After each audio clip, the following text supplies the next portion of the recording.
Welcome to the 64th installment of Ear to the Ground, the Land Stewardship Project's audio podcast on family farming, sustainable agriculture, local food systems, and local democracy. I'm Brian DeVore, editor of the Land Stewardship Letter. Will Allen has fired the imaginations of people across the country who are working toward a future where urban agriculture reclaims vacant lots, makes young people entrepreneurs, and plays a major role in the local food supply. Allen is the co-founder and CEO of Growing Power, a Milwaukee-based nonprofit that is proving that food production can be carried out on a viable scale in the city. Through a synthesis of low-cost farming technologies such as raised beds, aquaculture, vermiculture, and using compost as a greenhouse heating source, Growing Power produces vast quantities of food year-round at its main farming site, 2 acres of land located within the Milwaukee city limits. Recently, Growing Power has expanded food production at other urban and rural sites in and around Milwaukee and Chicago. Growing Power also offers training programs to other communities and organizations on, among other things, anaerobic digestion for food waste, soil remediation, aquaculture closed-loop systems, vermiculture, small and large-scale composting, permaculture, food distribution, marketing, value-added product development, youth development, community engagement, and participatory leadership development. The list goes on. A former pro basketball player and recent recipient of a MacArthur Genius Grant, the highly energetic Allen focuses as much as possible on reaching out to young people through internships, tours, and workshops. He is particularly interested in getting kids of color interested in producing food as a profitable business. Allen himself grew up on a farm, but his family left the land because of racism. When he went away to college, he swore he would never return to the farm. Now Allen sees intensive urban agriculture as a way to not only improve the diets and health of low-income city dwellers, but as an economic development opportunity for groups of people who up until now considered agriculture tainted with unfair, low-paying working conditions, as well as outright racism. I recently caught up with Allen while he was in Minnesota speaking at an Institute for Agriculture and Trade Policy forum on urban food systems. Allen talked with me about how racism continues to permeate the food system all the way to the grocery store, and how a truly sustainable agriculture is one that gets people of all races and backgrounds excited about farming as an entrepreneurial activity. Well, I think, racism around the food system, especially for African Americans, started back in slavery days, and it continues to today in terms of how we have such a unjust food system in terms of not having healthy food or very poor food. Even the grocery stores that do exist, and I'm talking about chain stores, seem to put their worst managers and the worst employees in those stores. And then they complain about the fact that they're not making money. When they're study after study has shown all the economic power inside inner cities. Poor people spend a lot of money on food. So I think a lot of it has to do with good business practices, how you operate your business, because there are instances of stores that have made money that operate inside inner cities and Latino communities and African American communities and Asian communities. So, but it really goes back to slavery days where people were oppressed, and today people still reflect on those days. And to really inspire people of color to go back into food production is much more difficult than it is people that are, white people per se. So I think it's something we really have to work on in a multicultural way that we work on every day. As a person of color, it's to my benefit to dismantle racism every day of my life. And I think every person of color believes that. But the foundations also have to go through that change because, like I said in the talk, less than 4% of foundation dollars go to people of color-led organizations. So that's why there are so few people of color doing what I'm doing, because they just can't get enough assistance to be able to get through those early years of growth. So we have a lot of work to do. We must end this idea of redlining certain communities and saying we're not going to put grocery stores in those communities. And we have to really think very consciously about how we work in communities, that we just don't give the folks that we do hire the lower paying jobs, that we bring them into some of the higher paying jobs, and that we elevate folks that they can become leaders in those organizations, so they are interfacing with people that look like them and are of the same culture a lot of times. It's never going to be 100% that way, but we should try to make that happen.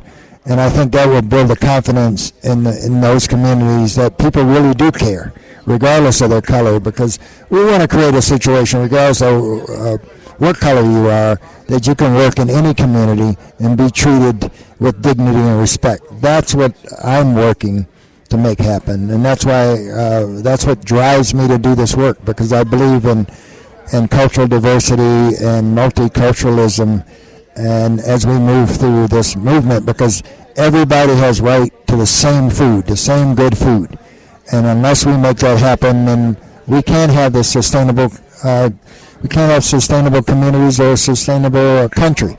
So it's to everybody's benefit that all of our citizens get the opportunity to be successful. I know your background is your dad was a sharecropper down south. What drew you back? You apparently had that farming bug and it didn't go away. What a lot of people have it, but they don't follow through with it. What was it that kind of got you to follow through with that? Well, when I left the farm at 18, I said never again. I was high school All-American, had 100 scholarship offers. I'm going to University of Miami, where I was the first African-American athlete in 67 to 71. And I had no intention. I was going to go play professional basketball. I was going to get my college degree, play professional basketball. Those were my goals.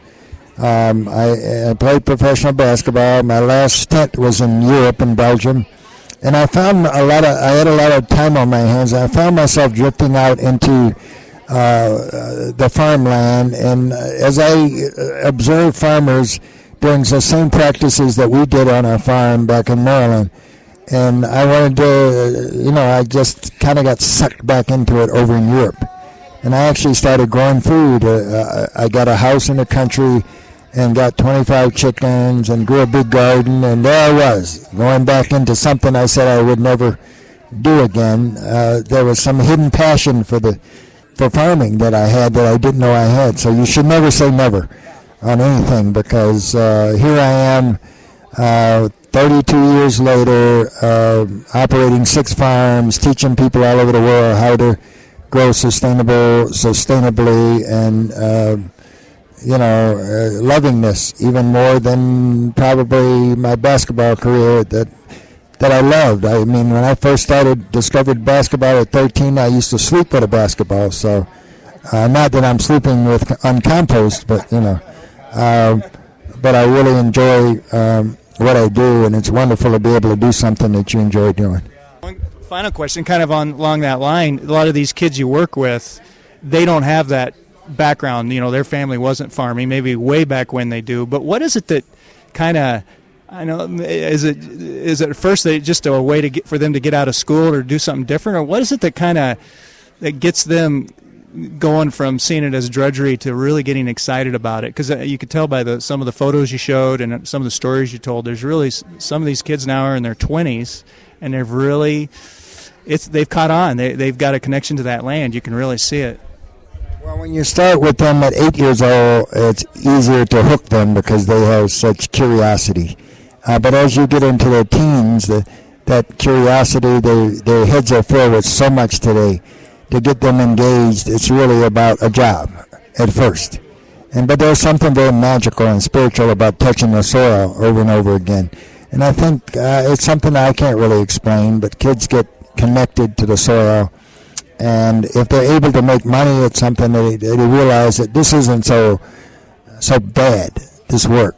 And I'm able to eat good, and I'm in better health, and they start eating good food, and they stop going to the fast food joints. But that takes time for them to make that transformation from eating bad food. We have to, give them the opportunity, because truly kids know the difference between bad food and good food.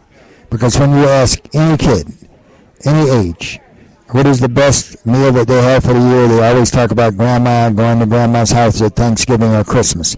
So I think we're fooling ourselves to think that kids don't know the difference. They just don't have access to that on a regular basis. Once you give them access to that good food, then the transformation takes place. So I think that's key. But we have to be realists in terms of if you feed kids bad food, they're not going to eat it. And they start eating stuff that's filled with, sugars and salt and pepper and it's not real food. It's not real good tasting food. But I think that's where we're at. We have to just be realist about it. The kids do know what good food is. Well, and the other thing is you make it look fun.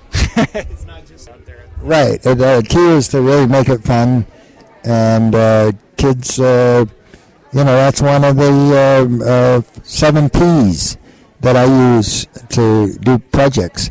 One of them is, the first one I use is pride.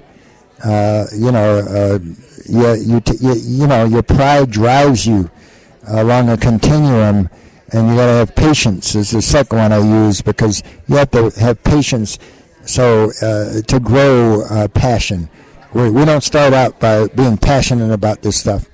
And the next thing is performance, because even though you have passion, you have to perform. And the next one is perseverance, which speaks for itself. And the next one would be partners. You need partners in this endeavor. And the last one is play. You got to have some fun. You got to sit back and look at your accomplishments and to re-energize yourself and celebrate successes you have around food, and that puts you back into the continuum that you got to do this over and over again, and every day's a new day. It's like when you're playing ball and you lose a game, you got to analyze it quickly and put it behind you, and the next day is a new day. You can't live off your laurels. So a lot of the stuff I learned in sports really helped me today, because you can't be satisfied with your accomplishments every day, and it really drives me to understand we got another game to play the next day, and the game is to grow more food and train more people and to do those things that we have to do to develop this food system that everybody's talking about.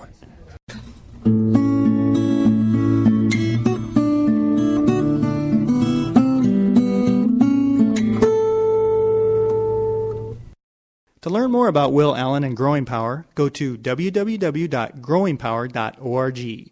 That's www.growingpower.org. Growing Power is also featured on the new film Fresh, a documentary by Anna Sophia Jones about creating a sustainable food system. More information on Fresh is at www.freshthemovie.com. If you have comments or suggestions about this podcast, contact me, Brian DeVore, at bdevore@landstewardshipproject.org, or you can call me at 612-722-6377. Thanks to Laura Borgendale, a Western Minnesota musician, for Ear to the Ground's theme music, and a special thank you to all of Land Stewardship Project's members who make initiatives such as this podcast possible. If you're not a member, visit landstewardshipproject.org to learn how you can support LSP. Thanks for listening.